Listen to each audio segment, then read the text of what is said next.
तो कह रहे हैं कि विश्व गुरु देश हमारा बनेगा। आप हमसे ज्यादा तो आप जानते हैं, हमसे ज्यादा तो आप लोग जर्नलिस्ट आप हैं। भी सीनियर हैं आप। नहीं, हमसे ज्यादा पत्रकार लोग जानते हैं कितना गुरु बन गया, गोबर गुरु बन गया। आप देख रहे हो, आप हमसे बताइए मैनिफेस्टो, भाजपा का मैनिफेस्टो उठा लीजिए, एक एक पॉइंट पे हमसे जवाब लीजिए। गंगा सफाई की बात करते थे, 42,000। सोशल मीडिया आप चलाते हैं? हाँ बिल्कुल, 100%। अभी हाल में ही एक पोस्ट चल रही है, अखिलेश यादव जी को कहा जा रहा है कि पीडीए का मतलब क्या होता है। कभी पिछड़ा दलित अल्पसंख्यक बता देते हैं, कभी पंडित वगैरह बता देते हैं। क्या है सच्चाई, पीडीए का मतलब क्या है? ये आप केवल फंसाने की बात करो। जब आपको लगा कि यार सब कुछ भाजपा के विरोध में जा रहा है, तो आप तुरंत इस पे आ गए। सर ऐसा नहीं है। किसने बनाया पीडीए, किसने बनाया? आप बताइए। नहीं, पीडीए किसने बनाया? मैं आपसे पूछ रहा हूँ, आप बता दीजिए, आप पीडीए किसने बनाया? जवाब दे रहा हूँ, आपके प्रश्न का जवाब अक्षरांशतः दूंगा। आप केवल ये बताइए पीडीए के जनक कौन है, पीडीए किसने बनाया, बताइए। मैंने तो अखिलेश यादव से ही सोचा ने बनाया ना, तो फिर जिसने पीडीए बनाया, ये व्याख्या उन्हीं से करवाई तो ज्यादा अच्छा होगा। हम लोग तो, हमारे राष्ट्रीय अध्यक्ष हैं जो हमारे लिए वो रास्ता बनाएंगे, उसी रास्ते पे हमको चलना है। वो परिभाषा वो गठित करेंगे, हम लोग नहीं कर सकते हैं। नमस्कार, मैं हूं सौरभ और अभी मैं स्मार्ट सिटी कानपुर की पूरी कवरेज आपको दिखा रहा हूं। भारतीय जनता पार्टी की सरकार जिस तरह से कानपुर को एक स्वच्छ और स्मार्ट शहर बताती है, अगर आप ग्राउंड जीरो पर जाएंगे तो ये सारी चीज़ें आपको नहीं मिलेंगी। ऐसे में अब आपको बता दें कि आज सोमवार का दिन है और ऐसे में महापर्व चल रहा है सावन का। तो ऐसे में हमारे साथ मनोज शुक्ला जी हैं बातचीत करने के लिए। आज इनके यहाँ महारुद्राभिषेक और भंडारे का आयोजन किया गया। स्वागत है, कैसे हैं आप? ठीक हैं जी, नमस्कार। बहुत I am fine, very fine. आज रुद्राभिषेक का, जैसा कि आप देख रहे हैं कि पावन पर्व, सावन का दूसरा सोमवार, और ये हमें लगता है हमारे जीवन के बड़े मायनी दिवसों में गिना जाएगा कि बड़े सौभाग्य, कहते हैं बड़े भाग्य मानुष तन पावा। बहुत मुश्किल से मनुष्य जीवन मिलता है, उसके बाद ऐसे क्षण, ऐसे दुर्लभ क्षण जिसके जीवन में है, तो हमें लगता है भोले बाबा की असीम अनुकंपा का प्रतीक है, जो उनके चरणों में हम लोग आज समर्पित हुए। और आज हमारा पूरा क्षेत्र लगभग जनसमूह बाबा के चरणों में उमड़ पड़ा है। तो मैं क्षेत्रवासियों को बधाई देता हूँ, आपके चैनल को बधाई देता हूँ, और इस सावन मास के पावन पर्व की सभी जितने भी आपके माननीय साथी सुने, उन सबको बधाई देता हूँ। सर, यह कार्यक्रम कराने का मुख्य उद्देश्य क्या है आपका? नहीं, ये इसके पीछे कोई राजनीतिक बात नहीं। चूंकि 18-20 साल पहले राजनीति का मैं राह भी नहीं जानता था, तब से कार्यक्रम 22 साल पहले से शुरू हुआ था। तो इसको आप लोग, आप पत्रकार हैं, आप चाहे जिससे जोड़ें, मान लो अपने अपने नियतार्थ लोग निकालते हैं, लेकिन सच ये है कि ये केवल उनके चरणों में समर्पण है। और हमें लगता है उन्हीं की कृपा दया है कि जो इस प्रकार के सार्थक कार्यक्रम सालों साल हुआ करते हैं, और सब उनकी कृपा से। कितने वर्षों से सर ये कार्यक्रम कर रहे हैं? 22 साल से, लगभग ये आज 22वां साल है। 22 साल से रुद्राभिषेक हो गया करीब 50, लेकिन ये 22 साल से लगभग, चूंकि प्रत्येक वर्ष में 2 बार उधर महाशिवरात्रि पर, इधर सावन के दूसरे सोमवार पर इस प्रकार का आयोजन उनकी कृपा से हो जाता है। और हमें लगता है भोले बाबा की असीम अनुकंपा है। महाराजपुर के लोगों के लिए क्या कुछ आप नया सोचे हैं? केवल एक ही संदेश है महाराष्ट्र विधानसभा के लोगों से, मैं आपके चैनल के माध्यम से कहना चाहूँगा कि आज जैसे नहीं हमको चाहिए आज़ादी, तो आज महाराष्ट्र विधानसभा को ऐसे एक कर्कश व्यक्ति से आज़ादी दिलानी है जिसने केवल और केवल छलावा किया है जनता के साथ। और नाम भी बहाना जी है, खैर उनका, छलावा के अलावा कुछ नहीं। छलावा किसने किया सर, आपसे जानना चाहते हैं? बहाना नाम है। महाना जी हमारे विधानसभा के अध्यक्ष हैं उत्तर प्रदेश के, बड़ा पद है, लेकिन आज, और ये हो सकता है लोगों को ये लगे, अब चूंकि मैंने बहाना कहा, छलावा कहा, तो इसके पीछे ऐसा क्यों कहा, स्वाभाविक है लोगों को, चूंकि महाराष्ट्र विधानसभा आज उनको 3 बार से जिता चुकी है, और कानपुर नगर से वो 8 बार के विधायक हैं। और लोगों को ये कह भी देते हैं, फेसबुक पे आके कहते भी हैं लोग कि अगर ऐसा ना होता तो ऐसा 8 बार के विधायक कैसे भेजा। मैं इस चैनल के माध्यम से कहना चाहूँगा, जितने भी जागरूक व्यक्ति सुने, किसी भी दल से आप मतलब रखते हो, अपना वास्ता रखते हो, लेकिन तर्क के आधार पर आप सोचिए। अगर महाराष्ट्र विधानसभा का वाकई विकास होता, जैसा कि वो विकास पुरुष अपने नाम से कहते हैं, तो आज दर पे आप देख रहे हैं हमारी महाराष्ट्र विधानसभा में कहीं पर थोड़ा सा 15 मिनट पानी बरस जाए, पूरा जलमग्न हो जाता है। हमारी विधानसभा का जो वाटर भूगर्भ जल है, वो पूरे उत्तर प्रदेश में सबसे दूषित है, जिसमें क्रोमोन, जिसमें पारा युक्त तत्व यहाँ के जल में पाए जाते हैं, जो कैंसर कारक हैं।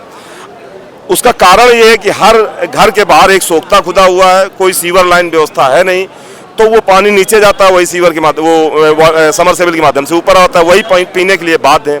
कोई भी बड़ा हॉस्पिटल न होना इस बात का द्योतक है, कोई भी बड़ा शिक्षण संस्थान नहीं है यहाँ पे, कोई भी बड़ा ऐसा मैदान, ऐसा स्टेडियम नहीं है जिस पे लोग, हमारे बच्चे नौनिहाल, या 40 साल से जो व्यक्ति अगुवाई कर रहा हो, और 40 साल पहले इस महाराष्ट्र विधानसभा ने कानपुर नगर को औद्योगिक नगरी के नाम से जाना जाता था, और आज इनके जैसे अकर्मठ लोगों की वजह से सारे उद्योग बाहर चले गए। यहाँ केवल केवल छलावा छलावा छलावा, एक भी रोज के साधन। मैं तो खुली चुनौती देता हूँ महाना जी को, आके आप बताइए जनता को, अगर विकास पुरुष है कितने रोजगार के साधन आपने इन 40 सालों करियर में आपने बनाए।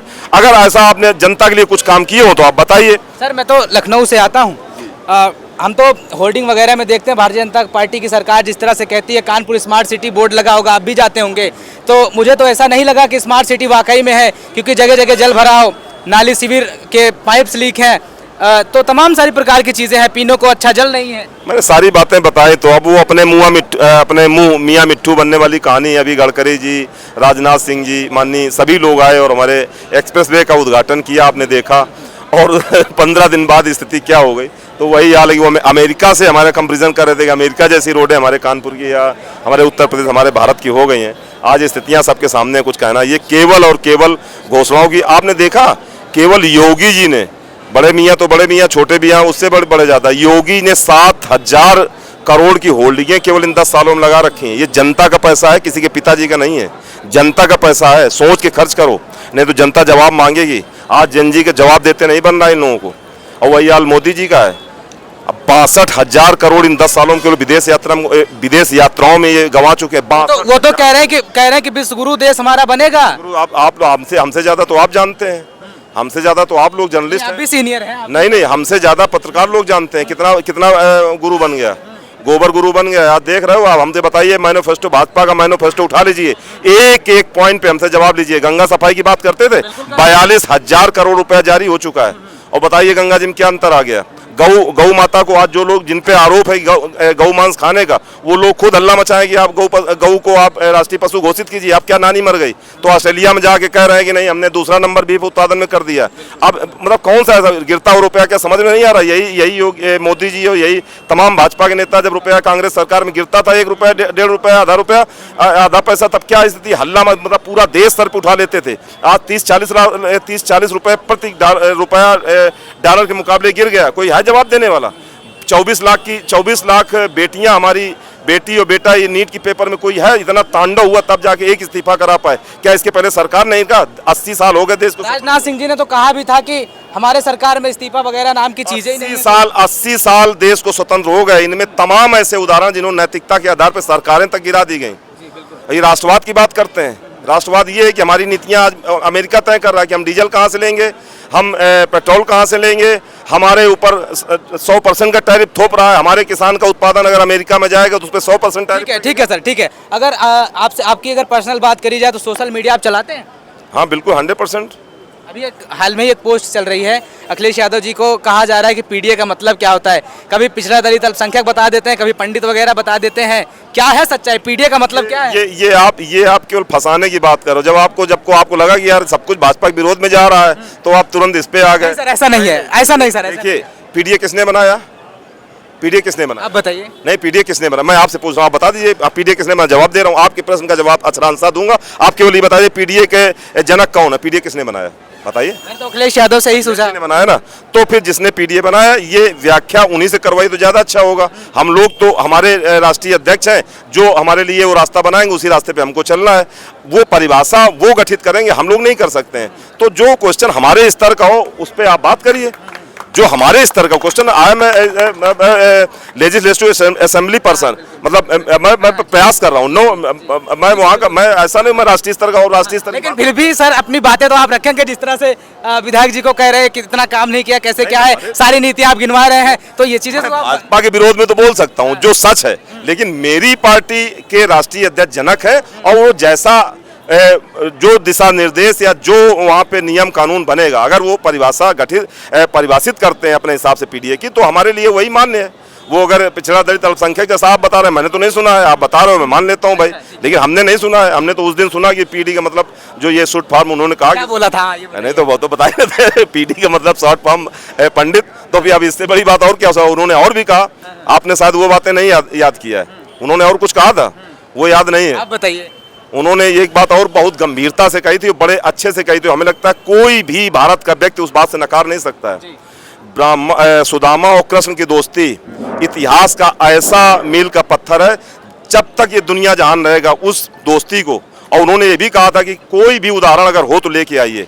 तो ये जो ब्राह्मण और सुदामा, कृष्ण और सुदामा की दोस्ती है वो आज भी है और आजीवन रहेगी, और समय लगता है हर ब्राह्मण उसको स्वीकार कर रहा है।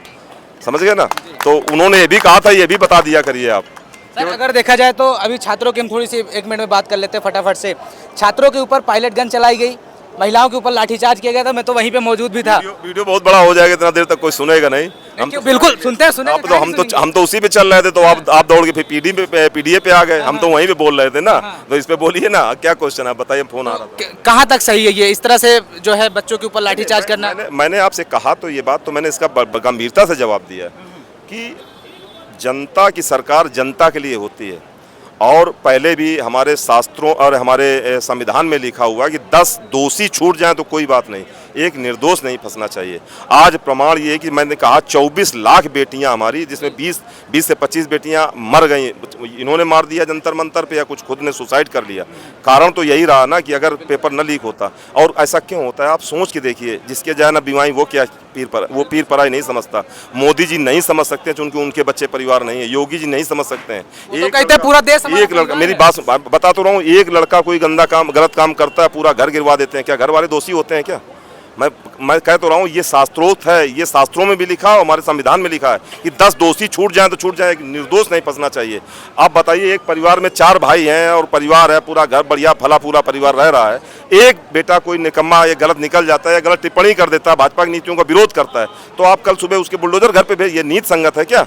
है? आपने अगर ऐसा होता तो सरदार भगत सिंह जी ने संसद के अंदर बम फेंका था, राजगुरु और सब ने, और इसके बाद भी उन पे बाकायदा मुकदमा, संविधान जिसको कहते हैं, बाकायदा मुकदमा चलाया गया, और इसके बाद उनको जो भी बाद में जो सजा हुई उसके बाद फिर भी उनको मौका दिया गया, माफ़ी मांग लीजिए। आपका ये उद्देश्य नहीं था किसी को मारना, तो आप माफ़ी मांग लीजिए, माफ़ कर दें। उन्होंने समझौता नहीं किया। आज हमारे यहाँ क्या होता है, भरत तिवारी सरीखे लोग, विकास दुबे सरीखे लोग, खुशी दुबे सरीखे, हजारों लोग इस सरकार में बगैर लोकतांत्रिक व्यवस्था के बनाए और उनको मार दिया जाता है। ये सरकार है, हमें लगता है अंग्रेजों से भी और हमें लगता है उससे भी गई गुजरी सरकार है ये।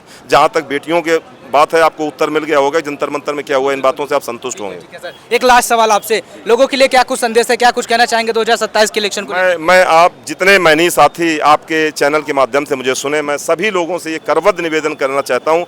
आज महाराष्ट्र विधानसभा नहीं, पूरा उत्तर प्रदेश हमारे माननीय राष्ट्रीय अध्यक्ष अखिलेश यादव की तरफ निगाहें भरकर उनको देख रहा, उम्मीद भरी दृष्टि से देख रहा है कि आज जो ये अत्याचारी अन्यायी सरकार या घूसखोर सरकार, या यूं कहिए कि अपने को चमकाने पे, पैसा के बल पे, काम पे बल पे नहीं, चमकाने के लिए ऐसी सरकार को हमें नेस्तनाबूद करना है। और हर हाल में 2027 में मैं राष्ट्रीय अध्यक्ष अखिलेश यादव जी को सरकार बनानी है, उनको मुख्यमंत्री बनाना है। और उसके साथ हमारे इस महाराष्ट्र विधानसभा में जो ऐसा व्यक्ति, निकम्मा व्यक्ति, जो आपकी श्रद्धा और विश्वास पे उंगली उठाता है, जो ये कहता है कि हमने तो ईमानदारी से हमारा जो पैसा था वो श्रद्धा के साथ दिया गया, जिसने बेईमानी से दिया उनका पैसा चोरी हो, जिन्होंने श्रद्धा साथ नहीं दिया उनका पैसा चोरी हो गया। ऐसा व्यक्ति जो सामान्य व्यक्ति से रसीदें मांग रहा, आप बताइए, आप राम दर्शन के लिए जाते हो, 500 रुपये 1000 रुपये डाल के आते हो, क्या चंदा मिलता है क्या वहाँ पे?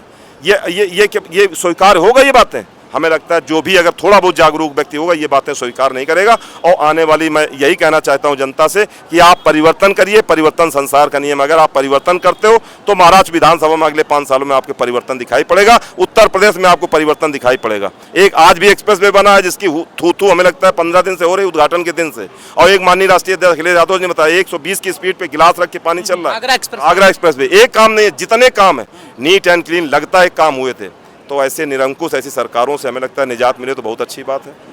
बहुत बहुत धन्यवाद। मैं आपको बता दूं, मनोज शुक्ला जी हमारे साथ थे। सर, हमने आपका नाम बहुत सुना था, काफ़ी इच्छा थी मिलने के लिए, आज आपका इंटरव्यू भी हो गया, बड़ी अच्छी बात रही जी। बहुत बहुत धन्यवाद आपका कि आपने इतनी दूर से आके हमें अपने चैनल पे अपनी बात रखने का मौका दिया। बहुत बहुत धन्यवाद। बिल्कुल सर, बहुत बहुत धन्यवाद आपका हमको टाइम देने के लिए और ज़्यादा से ज़्यादा बातचीत करने के लिए। नहीं, अब तो हम तो टाइम तो हमारा तो आज का टाइम है ही आप लोग।